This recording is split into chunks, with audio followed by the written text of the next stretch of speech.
নমস্কার, 24 ঘন্টা আপনাদের সকলকে স্বাগত। চোখ রাখছি বিস্তারিত খবরে। যে খবরে প্রথমেই চোখ রাখবো, রাতের কলকাতাতে গতির বলি হলো কিশোর কিশোরী। রাত 11:30 নাগাদ কামালগাজী ফ্লাইওভারে দুটি বাইকে জয়রাইডে বেরোয় 4 কিশোর কিশোরী। সকলেরই বাড়ি রিজেন্ট পার্ক এলাকাতে। একটি বাইকে রাহুল ব্যানার্জি ও পায়েল গুহ নামে দুটি ছেলে মেয়ে, আর দ্বিতীয় বাইকে আমান সেবা এবং শর্মিষ্ঠা কুন্ডু। কারো লাইসেন্স ছিল না, কেউ হেলমেটও পরেনি। রাহুল খুব জোরে বাইক চালাচ্ছিল, ফ্লাইওভারের উপরে তার বাইক স্কিড করে, তারপরে রাহুল ফ্লাইওভারের মধ্যেই পড়ে যায়। পায়েল ছিটকে গিয়ে ফ্লাইওভারের বাইরের একটি গাড়ির বনেটের উপরে পড়ে। নার্সিং হোমে নিয়ে গেলে দুজনকে মৃত ঘোষণা করা হয়। মৃত পায়েল গুহ মাধ্যমিক পরীক্ষার্থী এবছরের। আমাদের সঙ্গে টেলিফোনে সরাসরি রয়েছেন আমাদের প্রতিনিধি দেবারতী ঘোষ কামালগাজী ফ্লাইওভার থেকে। দেবারতী, অত্যন্ত মর্মান্তিক এই দুর্ঘটনা, কিন্তু যেটা জানতে যাবো তোমার কাছে যে এখনো পর্যন্ত এই দুর্ঘটনার ব্যাপারে পুলিশ কতদূর কি তদন্ত এগিয়ে নিয়ে যেতে পারলো?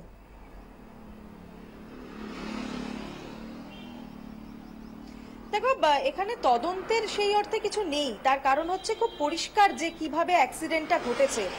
যেখানে আমি ঠিক দাঁড়িয়ে রয়েছি একেবারে অনতি দূরেই প্রচন্ড গতিতে আসা বাইক, এবং সেই বাইক গিয়ে এই দেওয়ালে ধাক্কা মারে, যে ফ্লাইওভারের যে দেওয়াল রয়েছে, এবং নিচে সেই সময় প্রচুর লোকজন ছিল। রবিবার এমনিতেই এই ফ্লাইওভারের নিচটা একটা বাজার অঞ্চল, প্রচুর লোকজন সেখানে জড়ো হয়েছিলেন।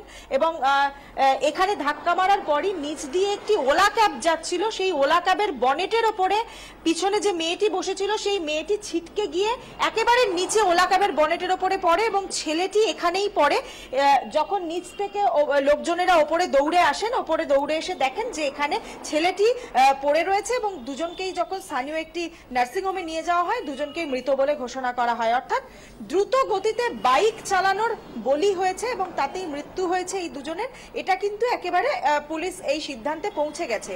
কিন্তু প্রশ্নটা যেখানে উঠছে যে এই কামালগাজী ফ্লাইওভার, যেটা নাকি বাইপাস যেখানে শেষ হয়েছে, অর্থাৎ নেতাজি সুভাষ রোডে যেখানে মিশেছে, সেখান থেকে এই ফ্লাইওভার শুরু হয়েছে। 1 কিলোমিটারের কিছু বেশি এই ফ্লাইওভারের যে মাপ, সেই মাপ রয়েছে, এবং এই ফ্লাইওভারে 3টে বাঁক রয়েছে। আমি এখান থেকে দেখাবো একটি বাঁক যেটা দেখা যাচ্ছে। অত্যন্ত সাধারণত ফ্লাইওভারে এই ধরনের বাঁক খুব একটা প্রত্যক্ষ করা যায় না। ফ্লাইওভার সাধারণত সোজা যায়, কিংবা টার্ন থাকলেও সেই টার্নটা অনেকটা জায়গা জুড়ে যায়, কিন্তু এখানে জায়গার অভাবে এই বাঁকগুলো করতে বাধ্য হয়েছিল কেএমডিএ কর্তৃপক্ষ। এবং দেখা যাচ্ছে যে এরকম 3খানা বাঁক গোটা ফ্লাইওভার আমরা যখন ঘুরেছি আমরা দেখেছি 3টে এরকম বাঁক রয়েছে। এবং এই বাঁক দিয়ে দ্রুত গতিতে বাইক চালানোটা সন্ধেবেলা যুবক যুবতীদের কাছে, কিশোর কিশোরীদের কাছে সেটাই নাকি থ্রিল। এবং গতকাল রাতেও ঠিক একই রকম থ্রিল করতে গিয়েছিলেন বলেই মনে হয়। একেবারেই দেবারতী, এই পার্ট নিয়ে তোমার কাছে আসবো, আমাদের সঙ্গে একটু থাকো। কিন্তু এই ঘটনার পরে ওদের বন্ধুরা কি বলছে একবার একটু শুনে নি।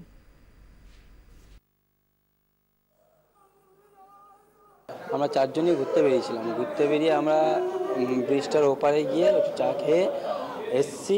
আসার পথে ওরা মানে ট্রেনে বেরিয়ে গেছে, আমরা আস্তে আস্তে আসছিলাম। আমরা বুঝতে পারিনি কোথায় আছে ওরা, ওদেরকে চারিদিকে খুঁজলাম, পাইনি।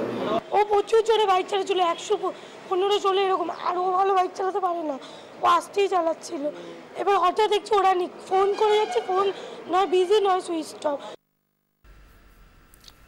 আবারও চলে যাবো, আমাদের প্রতিনিধি দেবারতী ঘোষ আমাদের সঙ্গে রয়েছেন। দেবারতী, এই যে কামালগাজী থেকে বারুইপুর এই পর্যন্ত যে রাস্তাটা আমরা এর আগেও দেখেছি, বারবার এ ধরনের বাইক দুর্ঘটনা ঘটেছে, এবং এই প্রত্যেক জায়গাতেই সেই গতির পেছনে ছুটতে গিয়েই এরকম মর্মান্তিক দুর্ঘটনা ঘটে। বারবার প্রশ্ন ওঠে যে রাতের কলকাতা নিরাপত্তা কোথায়? আবারও একবার এই প্রশ্নটাই সামনে আসছে, পুলিশি নিরাপত্তার এত বড় গাফিলতি কেন?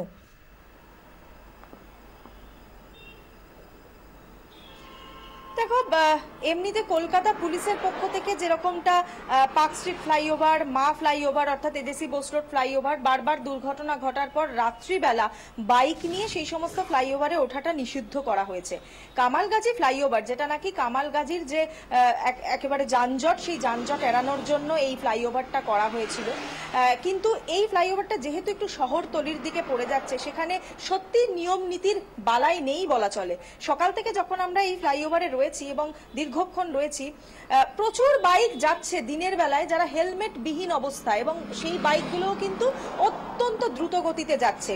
হতে পারে যে রাত্রিবেলা যে ধরনের বাইক রেসিং চলে এটা হয়তো সেরকম নয়, কিন্তু যে কোনো মুহূর্তে যেভাবে বাইকগুলো যাচ্ছে এবং যেভাবে হেলমেট বিহীন অবস্থায় লোকজন এখান দিয়ে যাতায়াত করাটা এখানকার মানুষের দস্তুর, তাতে যে কোনো মুহূর্তে কিন্তু দিনের বেলাও বড়সড় রকমের দুর্ঘটনা ঘটতে পারে। এবং পুলিশি নজরদারি নেই, এটা একেবারে পরিষ্কার। দিনের বেলাতেও যেখানে হেলমেট বিহীন অবস্থায় একটা ফ্লাইওভারের ওপর দিয়ে মানুষ যাতায়াত করতে পারে, সেখানে যে রাত্রিবেলা অন্তত পুলিশি নজরদারি থাকবে না সেটা বলাই যায়। এবং গতকালও একই ঘটনা ঘটেছে এবং এখানকার সাধারণ মানুষজন গতকাল জানিয়েছেন যে এখানে বাইক রেসিং চলে, এবং যেটা আমি তোমাকে প্রথমেই বললাম যে 3টে টার্ন রয়েছে, অত্যন্ত ভয়ঙ্কর 3টে টার্ন, যেটা স্বল্প পরিসর জায়গার মধ্যে দিয়ে এই টার্নটা বানাতে বাধ্য হয়েছিলেন যে সময় উড়ালপুলটা তৈরি হয়েছিল। কিন্তু সেখান দিয়ে দ্রুত গতিতে বাইক নিয়ে যাওয়াটাই যুবক যুবতীদের কাছে একটা থ্রিলিং এর ব্যাপার, এবং সেটা ঘটতে গিয়েই প্রাণ দিতে হয়েছে গতকাল ওই কিশোর কিশোরীকে। তবে সত্যি এর পরে কতটা টনক নড়বে প্রশাসনের সেটাই এখন দেখার। একেবারে দেবারতী, আপাতত অনেক ধন্যবাদ। আবারও তোমার সঙ্গে আমরা পরবর্তীতে যোগাযোগ করছি। কথা বললাম আমাদের প্রতিনিধি দেবারতী ঘোষের সঙ্গে।